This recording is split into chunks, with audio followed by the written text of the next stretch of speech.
I would like to do a little lecture about my new recording. So actually it's kind of a promo video, but it's a special one because it takes place in this lecture room of Goethe University Frankfurt, which is not in use anymore.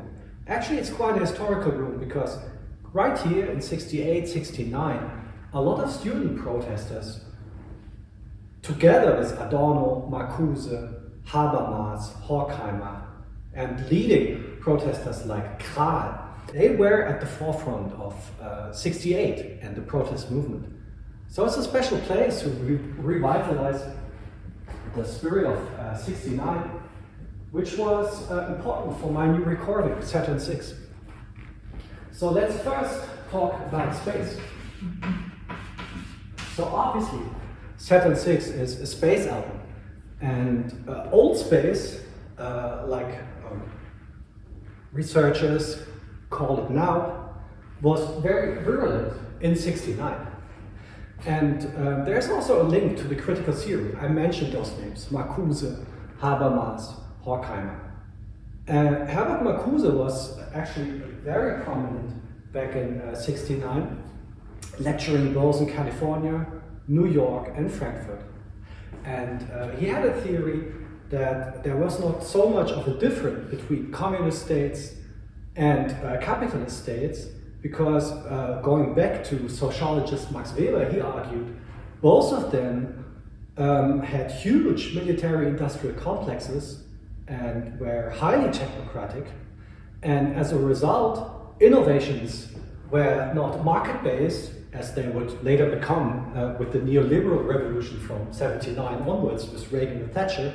But in the old days of the 60s, it was a large apparatus, and actually this made also American science via Brand, via NASA, very successful, because they had to compete in the Cold War with the communist system, which would plan innovations like China would plan them today. So it was not an empire model, so like a free market model, but rather a mercantilistic model from an economic point of view. So space was very virulent, and space was criticized by the critical theorists like Marcuse, but at the same time it was very present in everyday life. And so in music, you had a big reception of space in the music of Stockhausen and Hendrix, because Hendrix actually all the time talked about space. He was obsessed with space. People that talked to him said he was constantly talking about extraterrestrials like EXP, the Axis Borders Love beginning, and Stockhausen as well. And those two legends are a very great point for me to start with my recording, which has titled Saturn 6. Besides Stockhausen and Hendrix, I forgot to mention the great tradition of Krautrock. And I can only recommend to watch the wonderful documentary from BBC on pioneering artists like Manuel Göttingen, Can, Harmonia, and Neu. And all those bands are, they are fantastic. It's a great tradition. A lot of it happened in Cologne, near to the Stockhausen studio. And it's probably the interesting thing is that comparable to the 20s, those innovators really came up with something totally new in a basically destroyed post-war Germany.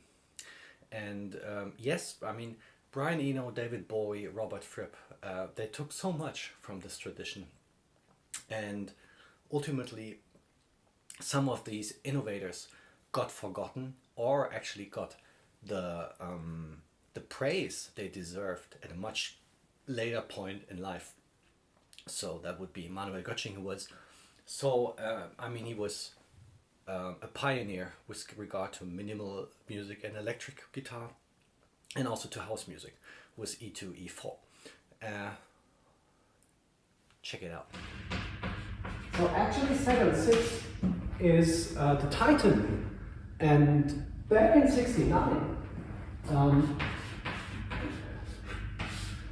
the leading Nazi scientists in the US actually were desperate to go to not only to the moon but to the Mars and then to other planets, maybe even leave the solar system. And what we saw then is that old space kind of declined in the 70s, especially in the US, and is now revitalized with Musk and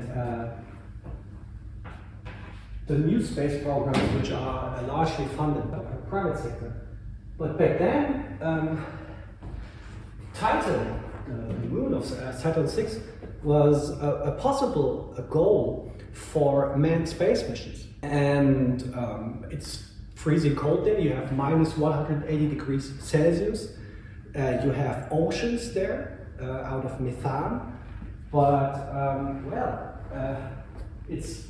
it's an interesting moon. And actually, I had the chance to talk to an astrogeologist in the beginning of this year who said that Titan is much more interesting than Mars when it comes to the question whether or not there is extraterrestrial life. And I mean, extraterrestrial life would not involve, especially in our solar system, any kind of conscious life, but single cell life. And some researchers found that on Titan, there is, I mean, you have to look it up in Wikipedia, but there's some chemical processes in place which could be similar to what happened on Earth with regard to a proto-biological situation where what single cell life could evolve of. So Titan might be much more important with regard to extraterrestrial research and the question whether or not Earth is the only orbiter in space where life occurred than Mars, probably. However, for my recording, it was important to revitalize the spirit of '69 because in music this meant actually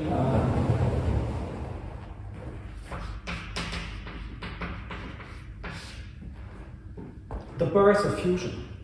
And of course this was, which is proved by Miles Davis, and it was Lifetime with Tony Williams. But in '71 you had My Goals Beyond with John McLaughlin, which was acoustic fusion. And you had electric fusion. And in My Goals Beyond, at the first Mahavishnu album, you immediately had the acoustic portion, which would later become Friday Night in San Francisco and Return to Forever acoustic pieces. And for me it was important in the first 5 pieces, so 1 to 5, it was important to revitalize this spirit of acoustic fusion. Because what I did is I used the tuning of my guitar, my 7-string guitar, that I never tried before. And I improvised freely with a very virtuous, disciplined approach on these pieces. And then I had a certain pitch set. So a pitch set is usually, you have like the 12 notes. And my pitch set was here, but then it has the B9 involved. So actually it was a certain pitch set that I used on the guitar improvisation. And actually I applied this to both the acoustic portion and the electric portion. And this electric portion is, in the piece number 2, it's going into the tuned percussion. So I use a synthesizer for the percussion part. And it also goes into a drone, and the piece number 4, which is Cassini's Landing. So this is like revitalizing the spirit of Shakti or world music, but in a space context, so to speak. And the other important influence, of course, is free jazz. And the interesting thing about 1969 is that all of these styles, I mean, also including the avant-garde, which I will later talk about, all of these were brought together, especially in the music of Jimi Hendrix, because Jimi Hendrix was basically, first and foremost, interested in song making, because he was a big Bob Dylan fan, but then he also fusioned all of this, free jazz, fusion, avant-garde, rock, country, everything. So it was a revolutionary time, and you could see this in the music itself. For me, in my project, it was important that my solo pieces, to a large extent, involved jumping into the cold water. So not being too perfectionist about playing the solo guitar, but to really express myself. And here, the big influence is Anthony Braxton. And Anthony Braxton made a revolutionary album back then, which was called For Altos. So it's a solo album that you can look up, where he played just with the alto saxophone. And this is a milestone in free improvisation. And the pieces on this album were always called two composer, John Cage, for example. And actually, these were little dedications, dedicated to composer John Cage. So this is an inspiration I took here, which I also tried to, not tried, actually, I named my pieces just like that. And it's interesting to think about fusion and free jazz coming together, because usually it does not happen. John McLaughlin said he was not interested in the free jazz tradition, and this is probably, I mean, there were connections. Dave Holland, with whom he played, and actually Dave Holland was the musician that made the connection to New York and Tony Williams. He was involved in the free jazz movement. He played with Anthony Braxton, played with Third Circle, and also there was an extrapolation. Also, the drummer, there was some linkage to it, but John McLaughlin refused to play in the free jazz tradition because, as he said, he was interested in discipline. And Braxton was also a very disciplined musician, but people like Cecil Taylor or Braxton were always more interested in a very free flow of expression than in just discipline. And it's interesting to bring both of these traditions together. One person who actually did this in his early 70s albums was Robert Fripp with King Crimson, because he always had this free jazz and fusion with his music. So that would be the pieces 1 to 5. What I did afterwards was, so that's pieces number 6 and 7.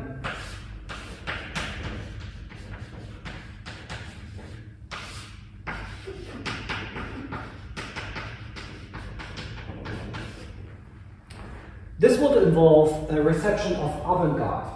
And for me it was important to build ambient textures, very long ambient textures, 30 minutes long, 20 minutes long. And I would call them biomimetic. And what do I mean with that? With biomimetic, I mean usually an approach, an engineering technology, where you would inspire yourself from biological principles.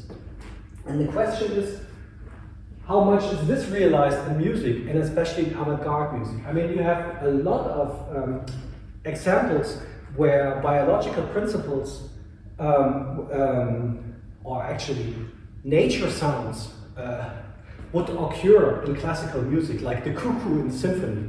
But this is very superficial. The question is where, like a very good engineer, where the composer really deep dives into nature and to really adapt to the processes of nature. And I think very important in this regard is Olivier Messiaen with his Catalogue d'oiseaux, so the Catalogue of the Birds, which is a very long piece for solo piano, where he actually transcribed birds, their singing, their voices, and incorporated them in solo pieces. He composed the birds in an almost naive way, which is interesting because he has this biomimicry, which is not very avant-garde because he would actually transcribe the birds and then put them on score, which was very difficult to play. But at the same time, he would use serial techniques back from the time of Weber or Schönberg and some of his own avant-garde techniques and fuse them.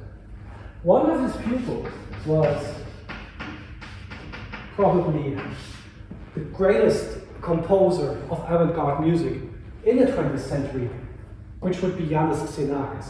Xenakis was from a Romanian descent at the border to Greek. He fought the fascists and he was sentenced to death in his absence. So he was escaping Greek and going to France, working as an architect. But he was always interested in music. And then he went to Messiaen and another important composer, which would be Arthur Honegger. And Arthur Honegger was not a very nice influencer in this regard. But Messiaen, Xenakis asked Messiaen if he should attend a harmony class, a classical harmony class. And Messiaen told him not to do so, but instead to study his own way, to follow his own path, which would involve mathematical and physical principles and apply them to music. This is what Xenakis did. And at the same time in biology, there was a huge reception of complex mathematical and physical processes and models in order to describe complicated processes in nature. So that would include chaos theory, fractals, and apply them to his music. Another important biomimetic composer would be Elliott Sharp with his Hudson River compositions. So I consider Elliott Sharp not only to be one of the most important improvisers, composers, and musicians of the 20th and 21st century, but also he is a very important bio-inspired musician. And especially in his 2023 albums, he has one called Shepherd.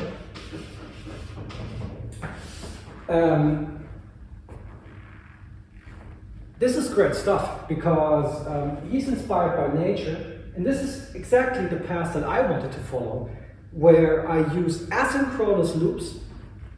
So you have like one loop, it's 40 seconds, 50 seconds, 1 minute and 10 seconds, and so on. And you have up to 12 of these loops. And 6 of them are synthesizers, 6 of them are guitars. And the point is that if you repeat them, it's just like in minimal music of Steve Reich.